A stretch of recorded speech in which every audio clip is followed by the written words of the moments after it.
Welcome to the Date Forever podcast. Keep your relationship fueled up with strategies discovered by couples and experts. Because at Fuel Collective, we believe better relationships will equal a better world. You are about to discover specific insights and tools that cost little or nothing to implement to help you date forever.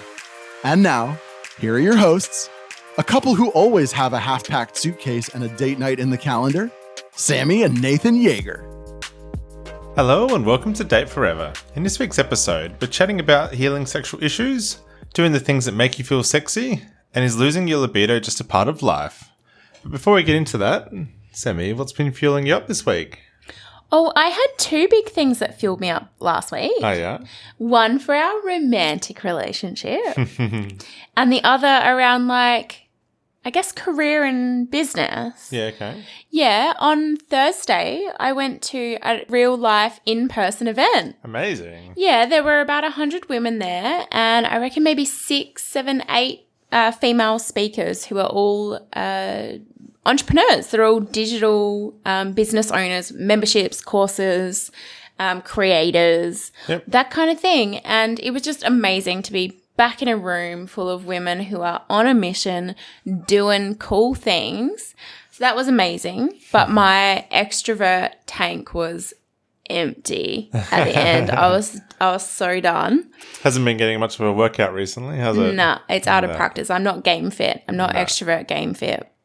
And the other one was that we got an offer to have a bougie hotel night stay last minute from someone whose plans had changed and the room was paid for, and if we didn't take it, it was just going to be empty.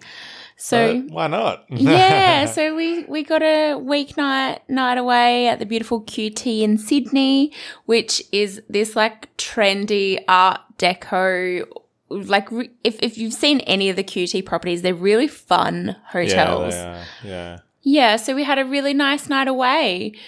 Room service, fluffy robes. It was real nice, wasn't it? So lazy. But yeah, it just really reminded me the last 2 years of global pandemic life, we've really not kept our usual cadence of having those handful of, 1 or 2 nights away together every couple of months. Yeah. And I was reflecting. I think the last one was over a year ago for your birthday, which what? Yeah, so it just really fueled me up, and it reminded me how great those kind of novel, fully immersive experiences are. And we didn't do anything crazy different than what we would do if we were hanging out at home, but there were no open loops in the back of my brain. No I should really fold that washing.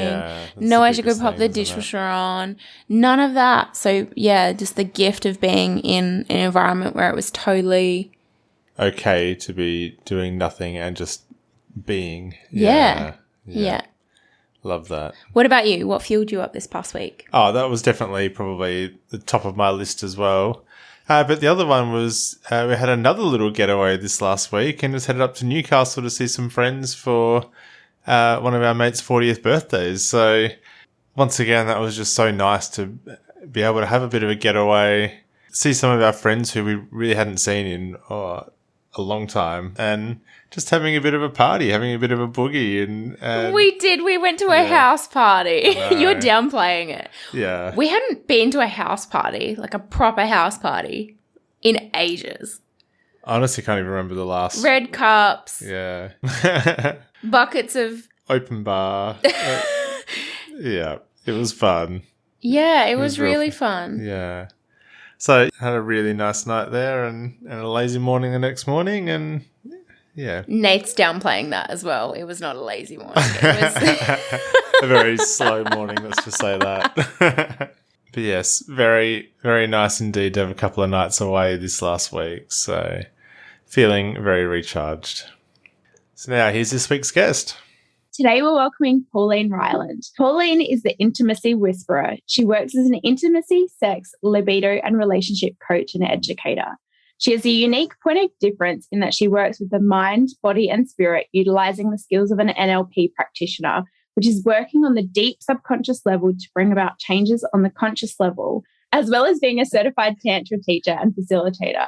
She's a certified somatic sexological body worker, and we are so excited to welcome you to the show, Pauline. Thank you. It's a mouthful, that one, definitely. It is. Everyone out. And meanwhile, you're going, what does that mean even? Yeah, what does that mean? Tell us what it means. So a sexological body worker is really a combination of Tantra, Taoism, yoga, and meditation. So it's about mindfulness, and somatic is learning through the body. So there's different ways that we learn, but with sexological bodywork, we learn through touch and through awakening the body. So we get a somatic learning, which means we get an imprint on a cellular level. Wow. Hey, so I want to get into this, but first I would love to know, how did you get into this? Oh, God. Where did this start for you?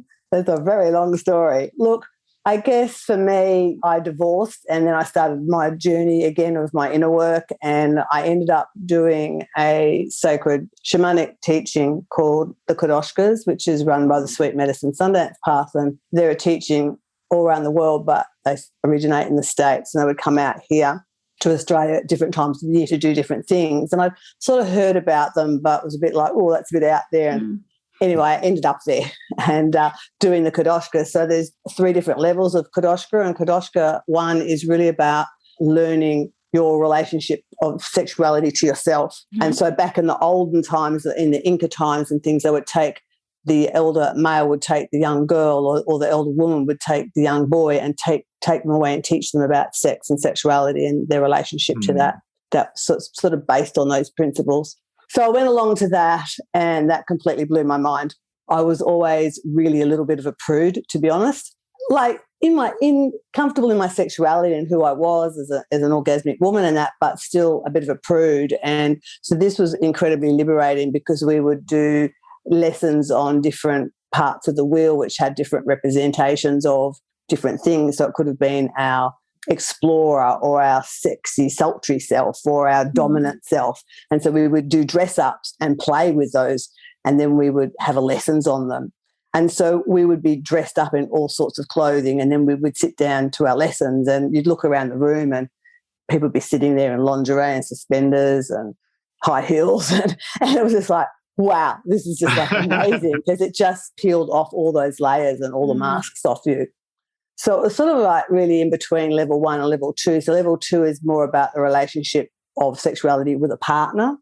So it was in between those week period. I stayed down in the Byron Shire and just absorbing and integrating everything. And I got this download from my higher self that said, you're a sexual healer. And I had no idea what that even meant. I'd never really heard the term. I was like, okay, I don't really know what that is. I'm just going to like park that over there for now. See you later over there. And that was that. So I did more of this sort of work and just started exploring a lot of sexuality stuff. I didn't really know that was tantric at the time, but it was very tantric-ish based. And then I did my NLP training, and suddenly it was like, well, what do you want to do? What area do you want to specialise in? And I knew I didn't want to be a business coach. That I knew that wasn't for me.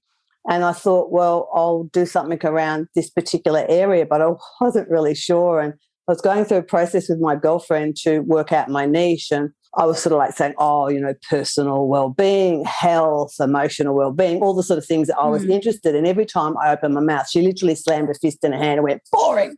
And it was like a pit ball at me, and I felt like myself was, pushed up against the wall almost. And out of my mouth, I just said the word sex, and she's gone, that's it. You know more about sex than anybody that I know. You should do that. And I was just like, oh, God, I don't really know about this. This is like 10 years ago.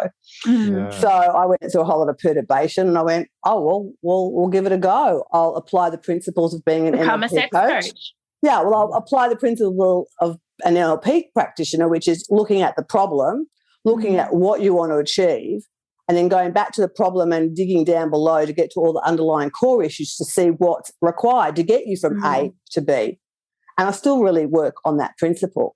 And, and as I sort of was going along, I'm like, do I really know what I'm doing? Am I just winging this? But I did have knowledge, but I didn't know that I had the knowledge, if that made sense. Yeah.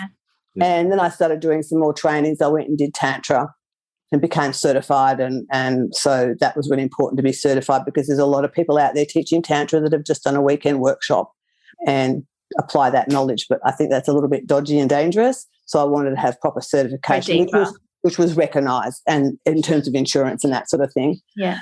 And then after a while, I started noticing that the sort of people, I was getting such a broad range of people. You know, it's when you start a business, it's like you have your niche. And my niche initially was women 40 plus. Well, I was getting women and men of all different ages, as young as 21 to I've worked with an 80-year-old couple. So, amazing. Yeah, which was amazing. I love that for them. Oh, yeah, I love them. They're my most favourite people in the universe. They're from Melbourne too. And I was like, things were coming to me around erectile function that the Tantra stuff didn't really cover. So I was like, I need something more. And that's when I discovered the sexological body work. And so that means now that I can look at all different aspects. So that's pretty much my story and how it came about. So let's go, if we can, go back to the crossroads of being divorced and finding yourself in Byron at this experience. Crazy place, crazy experience. Crazy good, yes. Yeah, and what sounds like at the time was quite out of your depth.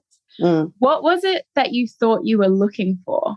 I don't really know, to be honest. I was just exploring and it just sounded interesting, and I'd already been doing a fair bit of inner work, and I was involved with some different organisations up here on the Sunshine Coast called The Joining and Being Woman, and been involved with them in different aspects. And so I was just starting to peel off layers, and I'd heard about it. And at first I was a bit like, oh, no, that sounds like too weird for me, you know, because you're actually doing sexual practices with people you don't know, not having sex, but they're sexual practices, but it's held in such a beautiful space with such respect and honour.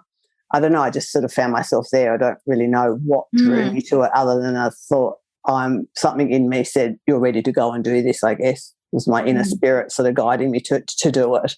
So you made the transition from prude to sex coach. Yes, pretty much. Yeah. So tell us a little bit about what couples come to see you for, or couples or individuals come and see you for now. What do you help people with? Yeah, look, so I work with anything and everything and all weird and very out there things, but the predominant main things that I work with is I work with women that have lost their libido, and loss of libido can come from any age and for a numerous variety of reasons. It'll be from just having babies, having tears, episiotomies, that sort of things. It could be hormonal, it could be pre, post-menopause, or lots of different reasons. So it's about looking for those reasons and then unpacking that, and then working with not just the standard what I do to get that libido fired up, but working with the mindset as well, which is where the NLP comes in, because we're looking at the emotional state. We're looking at all the beliefs that we have that, you know, I'm not good enough, I'm not lovable, a myriad of different things that come in that aren't serving us to our highest good. So we want to flip them to have more empowered beliefs. So working with that. I also work with women that have never experienced orgasm, women that have had sexual abuse and trauma, which will impact their relationships in some way or another, whether it's libido and sex or whether it's just their actual relating. And, sort of endometriosis, any of those sorts of things. I work with women that have internal pain and get rid of the internal pain. And then with men, I work with premature ejaculation, not being able to maintain or get an erection. They're the two most common ones. I work with men that have Peyronie's disease. I've worked with some men that have had Peyronie's. Most people don't know what that is. It's when the penis bends, and the urologists don't really know why. And they say it only happens in older men, but that's not true, because I've worked with men in their 40s that have had it. It's like a break. And so there's scar adhesions that form, and so we have to break down those adhesions. So I've repaired men's penises from that, and they've gone on to have good sex lives. So that's really cool. And then I've worked with men that I worked with a guy that had a vasectomy, and it was very painful. So they reversed it, and then it became even more painful. He was 38 and he was a mess. Couldn't touch his penis at all. He was just in so much pain, so a lot of nerve pain. So I work with the nerve pain as well. I do work a little bit with enlarged prostates, not if there's cancer present. So, it's quite varying. I've worked with a guy that came to me that was a cross-dresser and full of guilt. He was 55, he'd been depressed for most of his life, suicidal, and he just wanted to get rid of the guilt. And as we went on that journey, what I unpacked was that he was actually transgender. So that started him off on the next journey of looking at that and starting to move into that area. So it's quite varied. How amazing, Pauline. Yeah. And I also work with women that have things like vaginal atrophy and Lichen's disease and things like that affect the genitals. the female. So basically, if there's something going on where with your reproductive organs, with your sex organs, and you'd want a different outcome, you're probably the person to speak to. 100%. Look, I was just actually having a conversation with this lady I met in a group. We were going for a walk, a bunch of women, and we were just chatting, and she said she had vaginal atrophy, and I said, what's going on? And we asked, and she said it was excruciatingly painful to have sex, and she was a nurse. And I said, oh, I do blah, blah. And she's like, oh, my God, didn't even know about that. I have to come and see her. And she's fine now. She's fine. Amazing. No pain now. So, yeah, it's a lot of the things are things that people don't know about. So, Pauline, you kind of mentioned that your journey started with doing the inner work and actually nurturing your relationship with yourself and learning how to feel sexy in yourself. So I guess what is that starting point for us and what does that actually look like? Well, I think everyone's going to be a little bit different. For me, I was really intent on shedding all my crap. I guess that's how it started, and looking at all the things over my life that had got me to where I was and the things that weren't working for me, and starting to look at what do I need to do to work on this, or what do I need to do to work on that. The sexuality side of things wasn't quite like that. It was just something that interested me that I went to do, and from that, a lot of other things was uncovered. And I must admit, when I did that course, there was a woman there. She wasn't a lot older than me at the time. She would have been 60. And she was just amazing. And I just looked at her and was like, oh, my God, I want to be like her when I'm 60. She was so empowered in who she was, in her sexuality, and she was just so strong in her essence. It's like, I want to be like her. And then here I am doing the work, and I would say that I am like her. You know, she's passed. But, yeah, so I feel really blessed to have come into that shamanic teaching, because I know that that was a very big influence on the work that I'm doing now. So how does our relationship with ourselves and that sense of, whether or not we're feeling sexy, how much does that impact our relationships? Oh, I think a great deal. So it's important to develop our connection to self. What I teach predominantly is connection to self. When we can connect into ourselves, we can then connect into our sexuality and our erotic side and our sensual side and our sexual side, because there's all different varying degrees of that. And when we can really connect in and own that, then we have that opportunity to connect in with somebody else in a much deeper way. So it really starts with that connection with self and self-love. So what are the things that you need to do to get into that point, and what things can you do to perhaps make you feel sexy when you don't? You know, maybe you're always hanging around in your tracky dacks. Well, that doesn't make you feel very sexy. It's comfortable, especially when you're in lockdown. But sometimes it's good to just get dressed just for the sake of getting dressed, or put a face on. I mean, I don't wear makeup every day, but when I do put makeup on, I'm like, oh, yeah, I feel really good. And it's not because I'm looking at myself in the mirror going, oh, you look better with makeup. It's not that. It just makes me feel good. So I feel sexier because of that. So it's just looking for all those little things, you know, like put your sexy lingerie on occasionally and wear it even under your tracky dack. So you've got like this little secret. I feel sexy. I got my sexy lingerie on, but you don't know because I got my tracky dacks on. I really sort of play with that. Yeah, I really love that you shared that, because this is something that I've done recently, was went out and bought, I don't know, maybe like 10 pairs of undies that were nice underwear. Like not, I wouldn't call it lingerie, but it's then nice G-strings that I can wear every day. And that little tweak from wearing my otherwise like bonds, what I would wear to the gym under my leggings kind of undies every day, to something that's got a tiny, that's got a tiny little bit of lace. It's black and it matches most of my bras, has made me feel and then I see it multiple times throughout the day, and it makes me feel like I'm the way that I've presented myself. And even though no one else is seeing it, Nate's not seeing it, most of the time. It does. It makes me feel considered and sexy. And I know it's going to be different for everyone, but those little things like putting on perfume, for me, I'm finding I'm putting some energy back into trying to reconnect with some of those feminine attributes and things that I feel like I've got a little bit of distance from over the last few years. But I'm actively trying to reconnect with those things that do make me feel sexy. And I know for me, one of the big ones is like exercise. I just it makes 100%. Me feel so good. I don't always love going out there to exercise, but I love how it makes me motivating feel. Yourself to get out there. In my body, but also mostly in my mind. In my brain feels so good. And that's the thing. It's about the physical aspect. So I'm a huge physical fitness freak. I train 5-6 days a week and sometimes twice a day. So that's my big passion and my big love. And how that exercise makes you feel, the endorphins that they do make you feel great, which makes you feel sexy, and what you're eating. Food's got a big part, and if you're saturating yourself with donuts and chips all day, you're going to feel sluggish. And so there's no way you can feel sexy when you're feeling like that. And drinking a lot of alcohol and doing drugs of any sort, all things that are going to, they sort of create the bravado that you can be sexier, but in reality, they're actually doing more harm than good. So it's about what can you do naturally to make you feel good, having Zen time for yourself, time out, even just don't have to meditate, but just be in silence. I'm in silence a lot through the day. Don't have music playing, and that I seek that silence when I don't have it. Yeah. It was interesting. Nathan and I had a chat. It was recently. We were having a shower together, and I was like, "Hey, babe, when was the last time you felt really sexy? Like, what were you doing? What were you wearing? What were we doing?" And I realized that that was not something I'd asked Nate for a really long time. And his answer surprised me. Yeah, it was actually when we got dressed up to go out to the theatre, wasn't it? Yeah.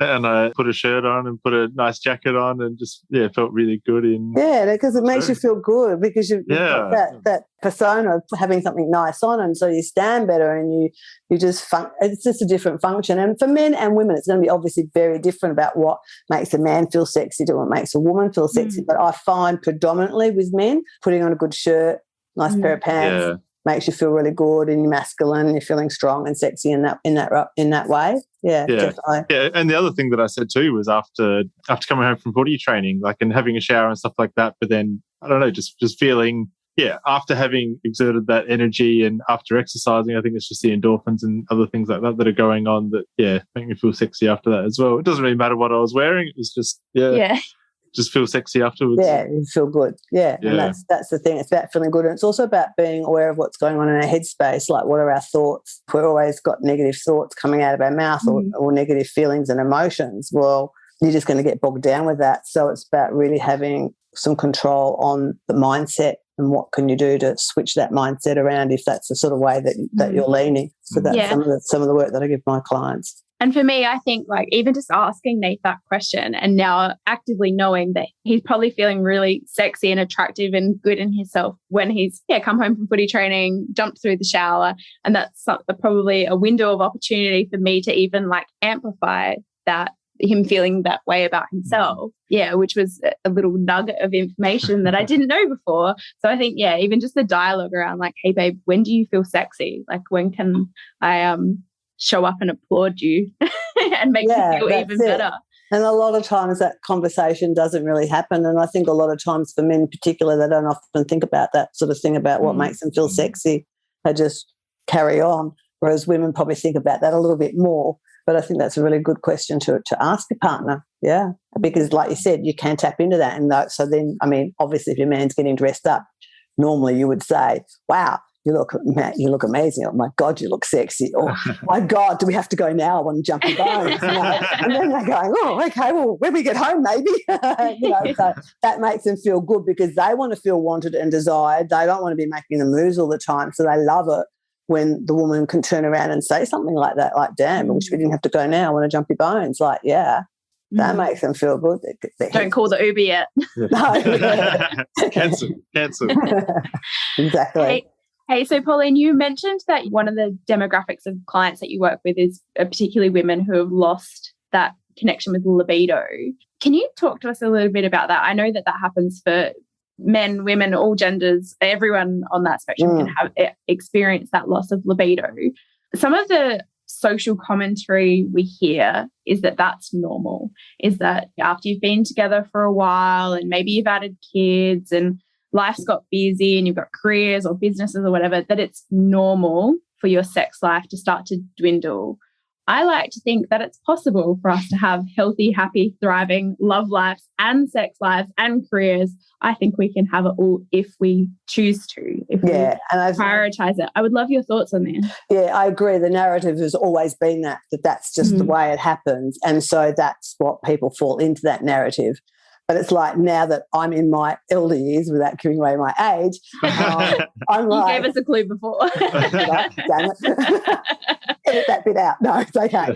So it's like, I was just seeing someone just recently and he was about 5 years younger than me, and sex wasn't a great priority for him. It was like, damn straight it is for me. I said, I'm going to be still wanting to have sex when I'm 80. There's no way that that's going to stop. And I know there's people that in their 80s that are still having sex.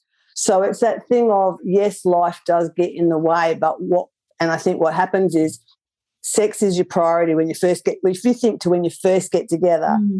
In fact, my girlfriend made a great comment the other week because, 4-year anniversary, I think, was her guy. And she's like, God, I remember back in the early days, it was just like, as she said, this is probably a bit rude, but she says like a root fest all weekend.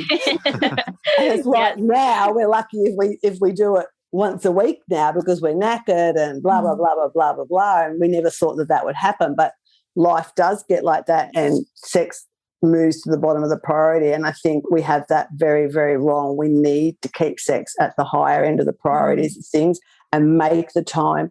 Because when you think about sex is an energy. It's our life force. So we want to keep that life force moving and going. The more we keep that going, the healthier you are and the more active you are and the more you get done. So it's about looking at your priorities and doing things to shift that up to a priority and making the time. And sometimes you have to be boring and put it in your diary, date night, or tonight we're having sex, or we're doing, or whatever. Sometimes you have to get into the practical things to create that, to start creating the new habits. But I think it's really important that we don't buy into that narrative, which I think everybody does. So if we have found ourselves in a relationship where sex has dropped down the priority list, and I don't know about everybody, I can only talk about me and my experience, but I know that the more sex that Nathan and I are having, the more sex I want to have. So I feel like if you fall into that trap where you haven't had sex for a little while, then you almost desire it. Well, I have found that I desire it less. So how do we break that pattern? How do we get it back on the priority list, but also desiring it and wanting it to be on the priority list? Yeah, I think, well, that's the key thing. I think you've got to look at what the underlying core issues are that have put it into that place. So there's certain things that you can do by, obviously making sure that you do have sex once a week. If it's dropping right away, make that the priority. You've got to have sex once a week as a base. That's a real base minimum. But if it's dropped right away completely, you've got to look at what else is going on. So it's not just like a one thing is to fix it, but communication and talking about it. As benign as that sounds, it does actually work, because for one partner, if it's dropping away for them, their desire is dropping away, and the other person still wants to have that sex and intimacy, you've got to look at what's brought the imbalance in and why is that happening. It could be the partner where it's dropping away is like under so much stress and anxiety at work that can affect their sexual function. So there's so many different things that will affect sexual function. It's about trying to pinpoint what it is. And sometimes when you're in the relationship, you can't actually see that. There's someone like myself that asks questions that then go, oh, well, this is what's going on.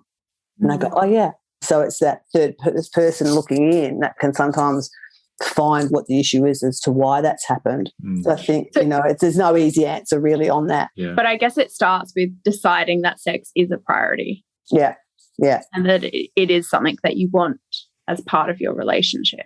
Yeah, 100%. I get quite stunned with the amount of, well, probably men and women, but let's just focus on men for the moment. Men that come and see me that have erection problems, and it's like, how long has this been a problem for? And sometimes it's been 5 years, 10 years. And I'm like, if I was a man and I had a penis and it wasn't working, I'd be giving it like a month.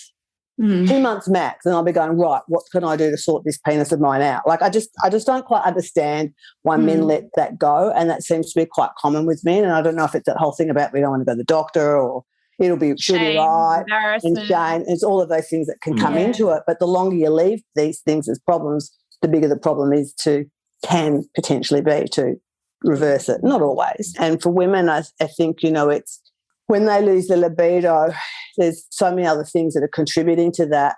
It's very easy to switch libido off, and we don't think that we've switched it off for a reason unless it's pointed out to us. I know in my marriage, towards the end, I had switched my libido off, but I had no awareness that I had done that. We weren't having sex a lot. And when we would have sex, I'd literally get a tap on the shoulder in bed because we weren't communicating at that point. And I would relent and we'd have sex and I'd be like, oh, my God, that was just amazing. That's great. Like, we had good sex. I'm like, that's amazing. Why aren't we doing sex so much? Yeah. Like, why aren't we doing it? And I didn't have an answer. I just had switched it off. But the funny, interesting thing was when we did split up, and this is like, we've been married 16, 17 years, and it's probably about 18 years since I've divorced. But the day we split up and he left, I started getting all these really strange stirrings around the pelvic floor area, and I was a bit sort of like antsy, and I'm like, what's going on? And then I suddenly twigged that my libido had come back like on steroids. I'm like, oh, my God, what am I going to do with this now? I haven't got a husband here. And that made me aware that I had switched my libido off. In that moment, it was like, wow, I'm not ever doing that again. I don't know what that means. I don't know what that looks like, but I'm never switching off my libido again.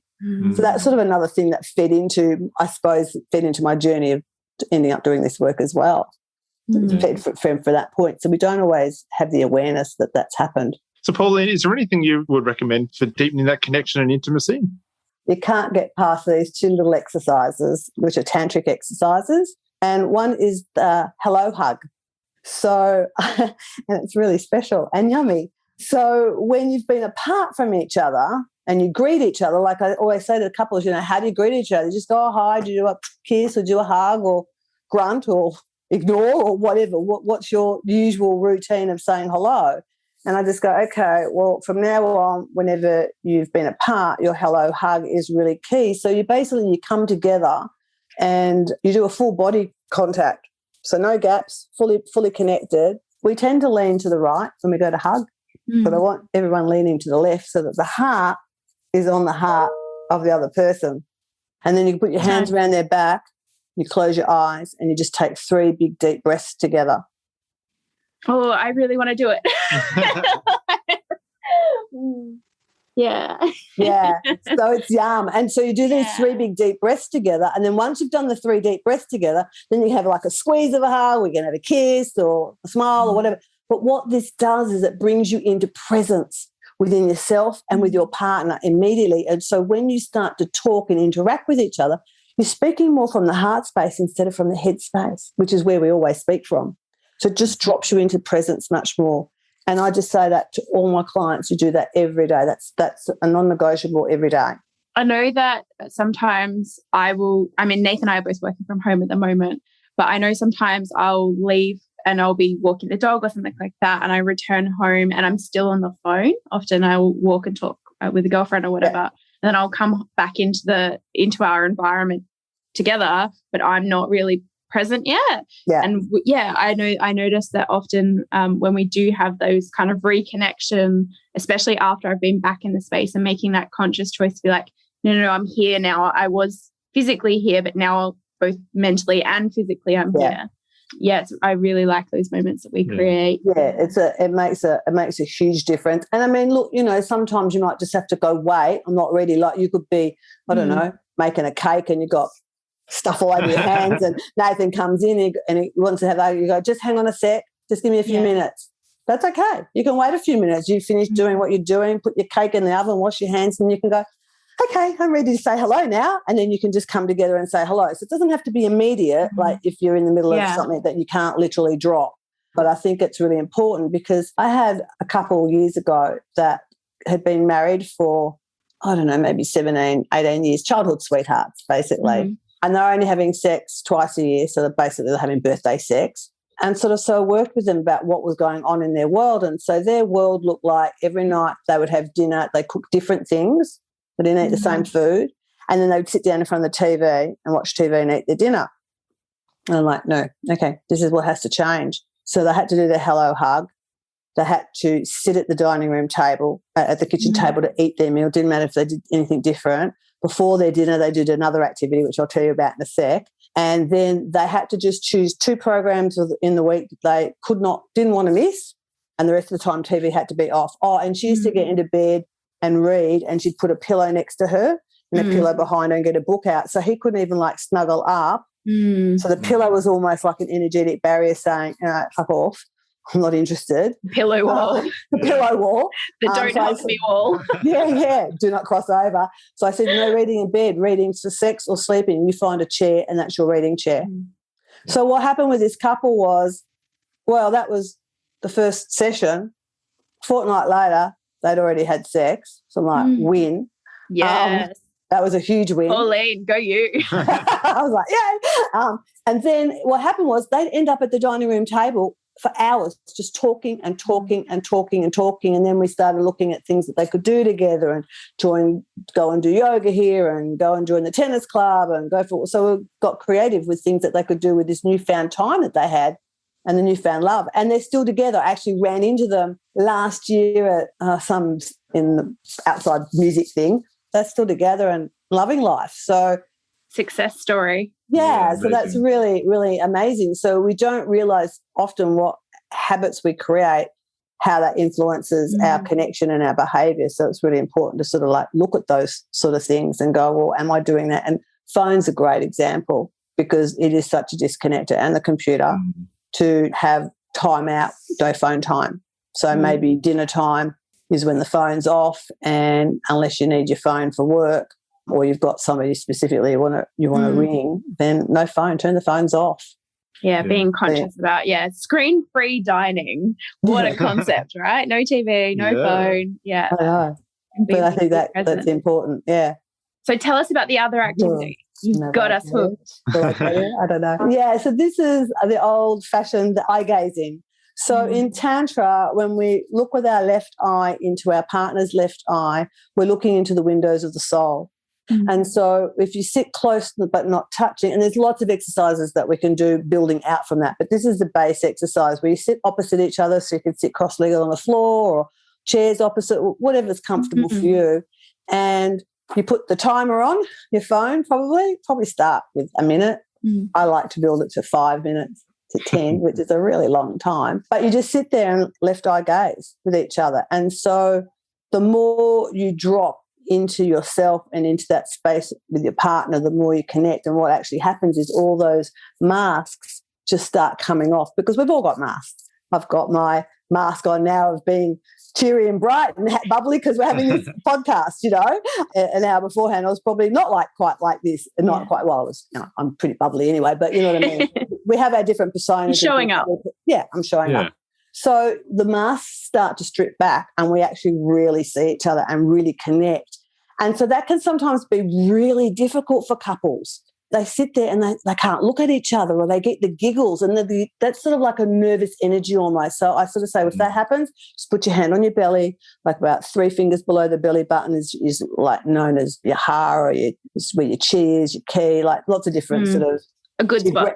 It's a grounding place. Lots of martial arts use that point as your 1 point. So just breathe, close your eyes, breathe, and then when you feel ready, then open your eyes and then again and do the eye gazing, connecting. And sometimes it will bring up emotions, it will bring up tears, but that's just because you're really being seen, and it's vulnerable to sit there and look at each other like that. And so it can bring emotions about, and you might not know what those emotions are, and that doesn't matter. You don't have to. And what's really important is that if you're crying, for the other partner to not break out of the eye gazing and go to hug you or put your hand on your knee and go, you okay, what's wrong? No, you just hold the space and keep eye gazing, connecting. And then when you finish doing the eye gazing, connecting, you can have a hug, and then you can sort of say, well, what was that about? Why were you crying? But the person crying can go, I don't want to talk about it right now, because something actually might have come up and you want to process it a little bit first.